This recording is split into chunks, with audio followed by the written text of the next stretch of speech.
사도신경으로 신앙 고백하십니다. 나는 전능하신 아버지 하나님 전지의 창조주를 믿습니다. 나는 그 유일하신 아들 우리 주 예수 그리스도를 믿습니다. 그는 성령으로 잉태되어 동정노 마리아에게서 나시고 본디오 빌라도에게 고난을 받아 십자가에 못 박혀 죽으시고 장서된 지 사흘 만에 죽은 자 가운데서 다시 살아나셨으며 하늘에 오르시어 전능하신 아버지 하나님 우편에 앉아 계시다가 거기로부터 살아있는 자와 죽은 자를 심판하러 오십니다. 나는 성령을 믿으며 거룩한 공교회와 성도의 교제와 죄를 용서받는 것과 몸의 부활과 영생을 믿습니다. 아멘. 오늘 아침 하나님께서 우리에게 주시는 말씀은 베드로후서 3장 15절에서 마지막 18절까지 교독하시겠습니다. 베드로후서 3장 15절. 또 우리 주의 오래 참으심이 구원이 될 줄로 여기라. 우리가 사랑하는 형제 바울도 그 받은 지혜대로 너희에게 이같이 썼고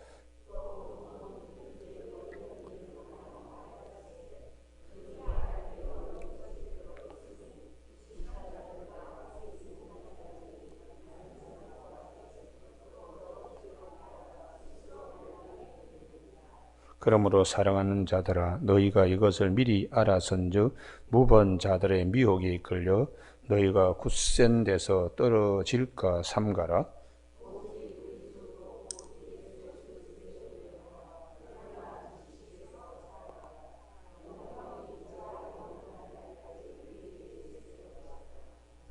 아멘. 오늘 15절 말씀에 또 우리 주의 오래 참으심이 구원이 될 줄로 여기라 하는 말씀 중심으로 하나님의 사랑, 오래 참으심이라는 제목으로 말씀을 나누겠습니다. 우리가 신약 성경에 고린도전서 2장 3장을 주목해야 되는데요. 고린도전서 2장 3장에 세 가지 유형의 삶이 있다고요. 육에 속한 사람, 영에 속한 사람, 육신에 속한 사람. 사람의 영 외에는 사람이 깊은 것을 알 수 없듯이 하나님의 깊은 것도 성령 외에는 알 수가 없는데 하나님께서 우리에게 세상의 영을 주지 않고 성령을 주신 것은 은혜로 주신 것들을 알게 하려 하심이라. 이렇게 말씀하신 후에 육에 속한 사람은 하나님의 것을 받지 아니한다고. 그러므로 알지도 못한다. 육에 속한 사람은 육에 속한 것을 사랑하기 때문입니다. 영에 속한 사람은 하나님의 깊은 것까지도 알게 하시는 영적 세계, 그걸 기뻐하기 때문에 영에 속한 자로서 더 하나님께 가까이 나갈 수 있습니다.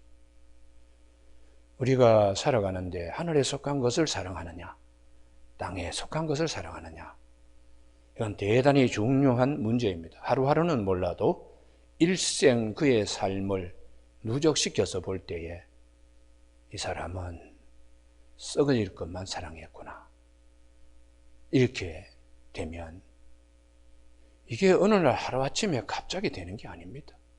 하나님의 영적 세계를 정말 사랑하는 것이요. 근데 육신에 속한 사람은 하나님의 것도 사랑하고 싶고 세상의 것도 사랑하고 싶고 그러니까 내내 마음속에 싸움만 일어나는 거예요. 대표적인 인물이 요나입니다. 우리는 요나가 하나님이 주신 사명이 있습니다. 처음에는 그거 싫었습니다. 그래서 그가 나중에 물고기 뱃속에 가서 거기에 회개하고 그 다음에 이제 하나님이 말씀하시는 니느웨에 가게 된 것이죠. 그리고는 그가 니느웨가 망하기를 원했습니다. 한나절 다니면서 하나님의 심판이 있다고, 그리고 난 다음에 이 도시가 어떻게 멸망하는가 하고 그가 즐기려고 했습니다. 그때 하나님께서 그에게 아주 태양빛이 따가우니까 머리를 긁으면서 막 짜증스러워하는 그에게 박넝쿨 하나를 속성 재배되게 해서 큰 차양막이 되도록 이파리를 크게 하나님이 급성장시켰어요. 그랬더니 이 연화가 아주 즐거워하는 겁니다. 근데 하나님께서는 벌레 한 마리를 보내가지고 박넝쿨을 갖다가 줄기, 수분이 올라오는 것을 갉아먹게 하니까 그 박넝쿨이 바람든 풍선이 갑자기 꺼지듯이 주저앉아 버립니다. 그랬더니 연화가 막 그냥 짜증버려요. 하나님께서 말씀하십니다. 네가 심지도 않은 이 박농쿨을 그렇게 사랑하느냐? 니느웨의 성에 요나서 4장 11절에 앞뒤를 분간하지 못하는 12만 명이 있다고. 이렇게 내가 이 사람들을 사랑한다고. 요나는 하루 있다가 하루 없어질 박넝쿨을 사랑했어요. 그래서 사도 바울이 갈라디아서 6장 11절에서 썩어질 것을 위하여 심는 자는 육체로부터 썩어질 것을 거두고 성령으로부터 성령을 위하여 심는 자는 성령으로부터 영생을 거둔다. 하나님이 이처럼 사랑하는 것을 네가 이걸 사랑해야지. 하나님이 이처럼 사랑하는 것을 네가 이처럼, 그러니까 하나님의 사랑에 대하여 요나가 알게 되기를 하나님이 원했습니다. 그가 그것을 모르니까 계속 마음에 싸움만 일어났습니다. 오늘 아침에 사도 베드로가 베드로후서 제일 마지막에 주님이 오래 참으심은 아무도 멸망하지 않고 구원에 이를 수 있도록 하나님의 사랑에 대하여 말씀하고 있습니다. 여러분, 오늘 아침에 사도 베드로는 베드로후서 3장에서 하나님이 오래 참으신 두 가지 이유가 있습니다. 하나는 아무도 9절에서 멸망하지 않기를 원하는 것, 다 회개하여 구원에 이르는 것을 원하는 것입니다. 또 하나가 있는데 오래 참으시는 이유는 구원받은 백성이 그리스도의 형상이 이루기까지 하나님이 참고 기다리는 겁니다. 할렐루야. 그래서 이 두 가지 목적 때문에 하나님은 오래 참으시는 거예요. 우리가 인도의 선교사님이 거기 선교사에 가는데 금을 세공하는 자에게 복음을 전했더니 금 세공하는 사람이 아주 땀을 흘리면서 말씀을 듣더라는 거예요. 어떻게 이게 순금인 줄 알고 그렇게 판별을 하나요? 그랬더니 그 금을 갖다가 재련하는 사람이 자기의 얼굴이 금물이 이렇게 흐를 때 비칠 때 그때 99.99%가 된다. 그래서 그 얘기를 듣고 이 선교사님이 갈라디아서 여기를 한번 꼭 찾아야 되는데요. 4장 19절입니다.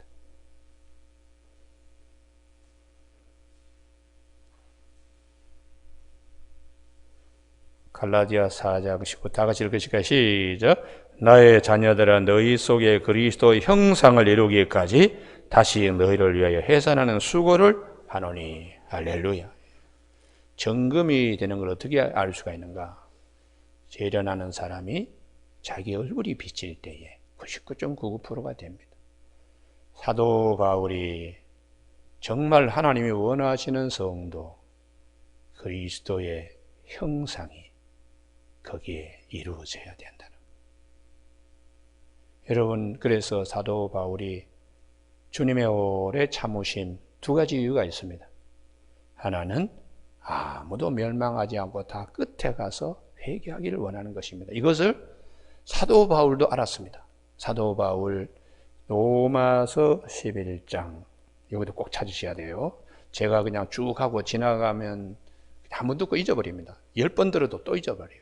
한 번 찾으면은 두 번, 세 번 찾으면 자기의 가슴에 박힌 못이 되어가지고 남습니다.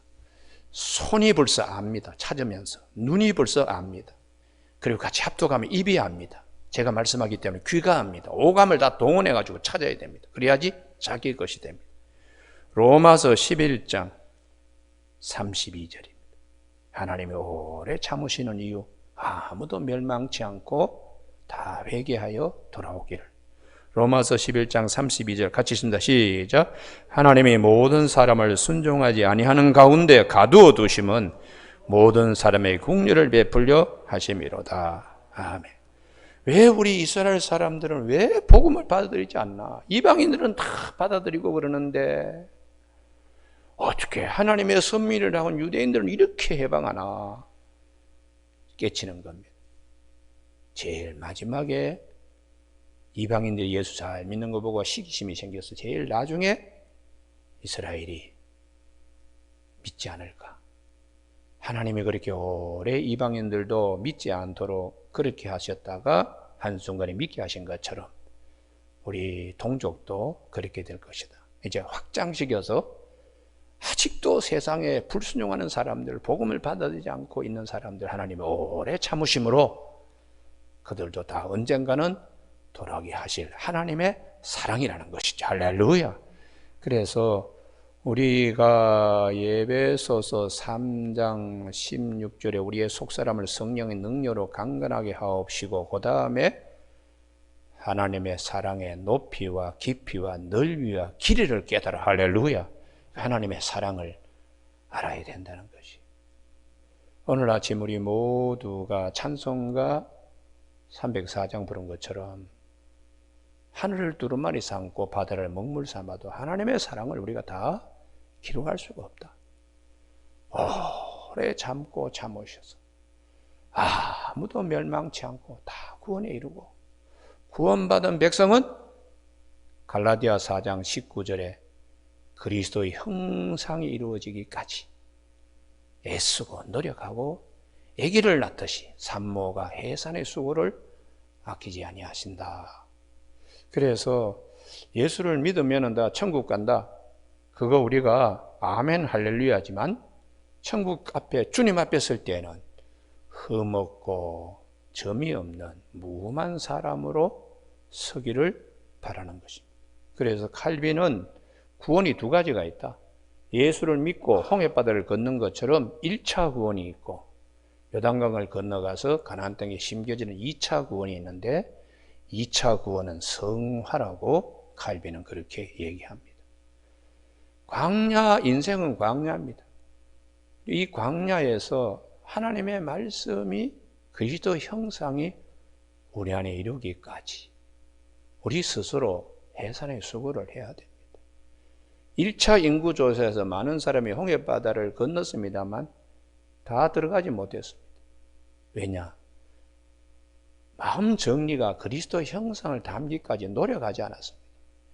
애급적인 것들이 너무 많이 있어서, 너무너무 썩어질 것을 사랑하는 마음이 너무너무 많이 있어서 하나님의 약속과 언약을 믿지를 못했습니다. 그러다가 2차 인구조사, 38년이 흐른 후에 2차 인구조사할 때는 그들의 상당수가 홍해바다를 경험한 자들이 많지 않았습니다. 그래도 믿음으로 다 듣고 믿음으로 이미 벌써 자기 것으로 가지고 있었습니다. 이분들은 말씀이신 예수 그리스도의 형상을 이루기까지 말씀에 대한 확신이 있었기 때문에 요단강 물이 범람하는데도 그냥 요단강을 건너가는 믿음들을 다 가지고 그 뚝에 섰다는 것이. 자, 오늘 아침에 정리를 우리가 한번 합니다. 일생 쭉 자기 삶을 돌아오면서 나는 썩어질 것을 위하여, 육체를 위하여 얼마나 살아왔나, 또 썩지 아니할 것을 위하여 얼마나 사랑해 왔는가를 잘 판별하면서 2차 인구조사에 해당되는 자들이 가나안 땅에 심겨지는 것처럼 내가 천국에 대한 확신을 가지고 부활에 참여할 믿음을 가지고 서 있는가, 이것을 스스로 자문할 수 있어야 돼요. 그래서 우리 안에는 아직도 애급적이고 세상적인 거 많이 정리를 해야 되는데, 예수님이 오셔서 귀신도 쫓아내시고 병도 고쳐주시고, 그게 전부 다 우리 속에 더러운 것은 다 나가야 그리스도 형상을 온전하게 이루고 일그러지고 어그러져 있는 믿음의 쩔뚝발이들이 되지 말고 온전한 걸음으로 우리가 걸어갈 수 있도록 주님이 우리에게 말씀하시는 것입니다. 그래서 새벽기도 하면서 제가 여러 번 말씀드렸는데, 느헤미야에는 느헤미야 13장을 주목해야 된다고요. 느헤미야가 아닥사스다 왕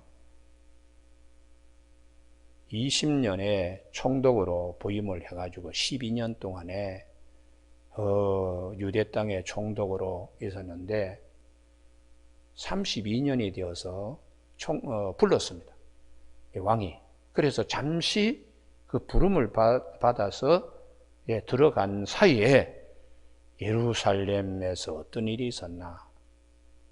성벽 재건하는데 성이 무너져 가지고 거의 140~50년 동안 무너진 성벽을 52일 만에 재건하고 양문 세우고 다 하고 이렇게 했는데, 갔다 와서 며칠 자리를 빈 사이에 대제사장 엘리야십이 제일 성벽 재건에 해방했던 사마리아 총독 산발렛, 그의 친구 도비야, 이 도비야를 성전에 소재물을 놓고 노래 부르는 사람들에게 줄, 또 하나님께 제사 드려야 될 소양 이런 예물들을 놓는 방을 그 녀석이 또 스스로 내주고 있는 겁니다. 그 도비야가 뭐 지내는 세간, 뭐 얼굴 닦고 발 닦고 하는 그런 것까지도 다 그 방에 두도록 허용한, 이걸 알고 느헤미야가 아주 분노했어요. 막 세간에 있는 걸 다 집어 던지고 막 저 그 방에 있는 걸요 막 그랬습니다. 이게 우리 마음속에 지저분한 것들 다 이렇게 내던져야 됩니다.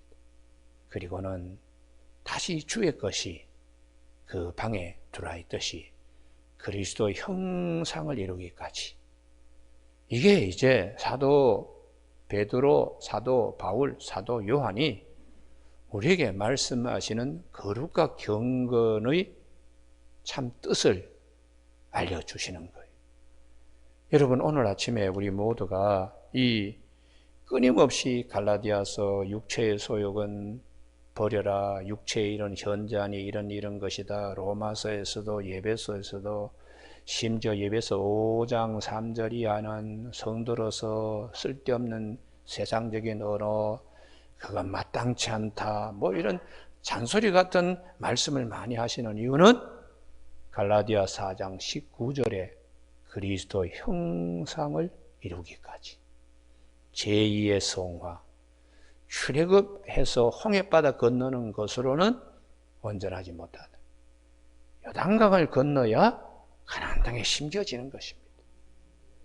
여러분, 우리가 예수를 믿는데 너무 값싸게 구원받았으니까 이제 뭐 아무것도 해도 다 용서받는다, 뭐 천국 가니까, 그건 되게 값싸게 하나님의 귀한 은혜를 너무 값싸게, 그래서 마태복음 7장 6절에 너희 거룩한 것을 개에게 던지지 말고 너희 진주를 돼지 앞에 던지지 말라고, 이렇게 소중한 것, 하나님께서 우리를 이처럼 사랑하셔서 독생자를 우리에게 보내주시고 십자가상에 내어주시기까지 우리에게 그 사랑, 그래서 사도 바울은 로마서 5장 5절에서 하나님의 사랑이 우리 마음에 부음바 되었다고, 5장 8절에서 우리가 아직 죄인 되었을 때 그리스도께서 우리를 위하여 죽으심으로 하나님께서 자기에 대한 사랑을 확증하셨다고 이렇게 말씀하고 있습니다. 오늘 아침에 사도 베드로는 이제 제일 마지막에 하나님이 오래 참으시는 두 가지 이유, 아무도 멸망치 않고 다 회개하게 이른다, 9절 말씀. 그리고 9절 이하에 11절, 어떤 사람이 되어야 하겠나, 주님 앞에 설 때에 거룩한 행실과 경건함으로 지혜롭게 신랑을 맞이할 5 처녀와 같이. 그래서 14절에 흠없이 평강 가운데, 점도 없고 흠도 없이 평강 가운데, 이게 그리스도의 신부로서 이렇게 말씀하시는 것입니다. 우리에게 대하여 하나님의 오래 참으시는 두 가지 이유. 하나는 구원, 하나는 성화. 이렇게 사도 베드로도, 사도 바울도, 사도 요한도, 야고보도 다 그렇게 말씀하시는 거예요. 예수를 믿는다는 것이 어떻게 보면은 대단히 영적인 것을 사랑하게 하시는 겁니다. 할렐루야. 영에 속한 사람은 어떤 일이 있는가? 뭐 굳이 딴 데 카운셀링 받으러 갈 필요 없어요. 주의 마음을 누가 알겠는가? 성령 위에는 주의 마음을 알 수가 없기 때문에 이런 사람은, 신령한 사람은 아무에게도 판단받지 아니한다. 그 안에 좋으신 성령님이 다 말씀하시고 기억나게 하시고 가르치시니까 할렐루야. 그 중에 오늘 하나가 주님 앞에 설 때에 흠없이 서야 되지 않겠나. 우리 마음이 지저분한가. 그래서 아침에 느헤미야 13장을 잠깐 찾아보시죠. 느헤미야 13장은 도비아의 세감만 던진 게 아닙니다. 느헤미야 13장에 잠깐 자리를 비운 사이에 마태복음 12장 44절에 귀신을 쫓아내고 난데 그 집이 청소되고 비니까 더 악한 귀신 7명을 데리고 와서 이 사람이 이 나중 형편이 이전보다 더 나쁘게 되었다는 말씀처럼 13장 그 위에 15절입니다. 15절. 안식일에 술틀을 밟고 곡식단을 나귀의 시로 운반하고, 이게 다 그냥 영적인 거 사랑하는 것보다 세상적인 거 사랑하는 모습으로 거룩한 성시 예루살렘이 되어야 되는데, 한 번 바빌론에게 그렇게 혼나고도 이 재판이 일어난다는 거예요. 그 다음에 포도주와 포도와 무화과 나무 여러 가지 짐을 싣고 안식일에 예루살렘에 들어와서 음식물을 팔기로 그날에 내가 경계하였고, 이야 어떻게 이럴 수가 있느냐. 예수님께서 만민의 기도하는 짐을 강도의 소굴로 만들었다. 이게 다 우리 마음의 성전을 두고서 말씀하시는 것입니다. 16절. 또 두로 사람이 예루살렘에 살며, 아예 그냥 이 외국인이 자기 집처럼 들어와 사는 것. 물고기와 각양 물건을 가져다가 안식일에 예루살렘에서도 유다 자손에게 팔기로. 그러니까 생선 먹고 싶어서 생선을 지중해 바다에 잡아온 걸 예루살렘에 주일날 어시장이 열려도 사람들이 찔림없이 가서 거래를 했다는 거예요. 17절. 다 같이 읽습니다. 시작. 내가 유다의 모든 귀인들을 꾸짖어 그들에게 이르기를 너희가 어찌 이 악을 행하여 안식일을 범하느냐. 참 안식을 우리가 누려야 되는데 이런 지저분한 것들을 허용해서 참 안식을, 우리가 참 안식은 부활입니다. 부활.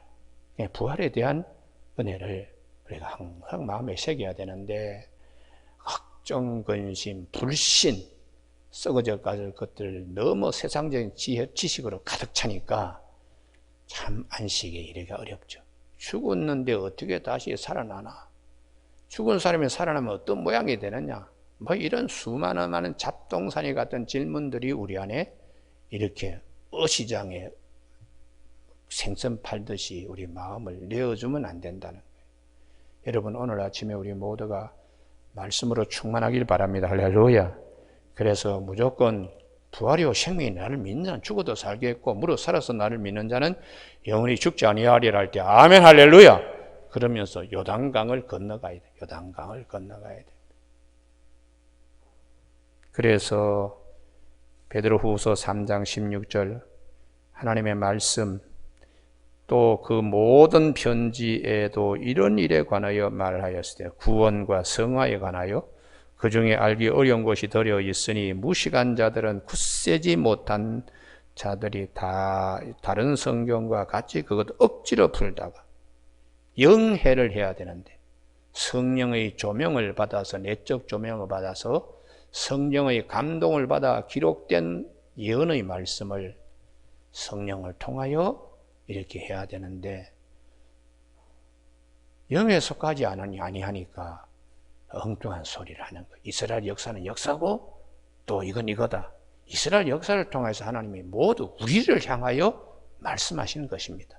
그래서 우리가 항상 요한복음 5장 39절에 너희가 영생을 얻기 위하여 성경을 연구하거니와 이 성경은 곧 내게 대하여 전하는 것이라. 예수님께서 예수님을 초점하여서 왜 마음의 성전 우리를 삼으시고 성전보다 더 큰 주님이 우리에게 보혜사 성령님을 보내주셨는가, 이걸 잘 생각하면서 말씀을 영에 속한 사람으로, 그러니까 말씀을 보면서 모든 것이 한눈에 다 들어올 때 그 기쁨은 이루 말할 수 없습니다. 말할 수 없습니다. 여러분, 우리 오늘 새벽기도 나오신 우리 교우들에게 영적 기쁨이 늘 있기를 바랍니다. 할렐루야. 세상적인 썩어져갈 박능구를 사랑하는 자가 아니라 니느웨 도성의 앞뒤를 분간하지 못하는 12만 명을 사랑하는 하나님의 사랑으로 영적인 귀한 것들을 사랑하는 그런 저가 여러분이 다 되시길 주님의 이름으로 축복합니다. 17절 오직 우리 주 곧 구주 예수 그리스도의 은혜와 그를 아는 지식의 자라, 이게 하나님의 사랑의 높이와 깊이와 넓이와 길이에 대한 말씀이죠. 얼마나 우리를 사랑하시는가.